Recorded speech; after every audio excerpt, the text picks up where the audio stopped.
Hi hello friends, నేనైతే ఈరోజు గులాబ్ జామ్ తయారీ విధానాన్ని చూపిస్తాను. చూసేయండి ఫ్రెండ్స్.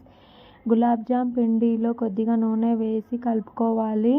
కాచి చల్లార్చిన పాలు కొద్దిగా వేసుకుంటూ చపాతీ ముద్దలా సాఫ్ట్గా చేసుకోవాలి.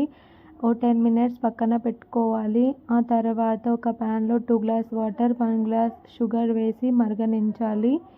కొద్దిగా ఇలాచీ పౌడర్ కూడా వేయాలి. పాకం వచ్చేంత వరకు మరగనించాలి. పాకం వచ్చిన తర్వాత చల్లారనివ్వాలి. చిన్న బాల్స్లా చేసుకున్న గులాబ్ జాములు చాలా సింపుల్ అండి గులాబ్ జామ్ చేసుకోవడం. తర్వాత స్టవ్ పైన కడాయి పెట్టి నూనె హీట్ అయిన తర్వాత మనం చేసుకున్న గులాబ్ జామ్ అన్నీ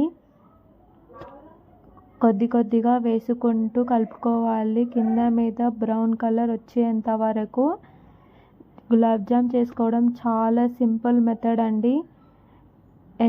చాలా ఇష్టం, పిల్లలు కూడా చాలా ఇష్టంగా తింటారు. చూడండి, బ్రౌన్ కలర్లోకి వచ్చేసాయి.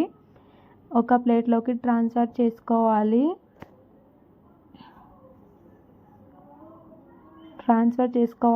బ్రౌన్ కలర్లోకి వచ్చేసాయి. చూడండి, మనం చేసుకున్న పాకం చల్లారింది. అందులో మనం వేసుకోవాలి. మేమైతే కొద్దిగా వేసుకుంటున్నాము.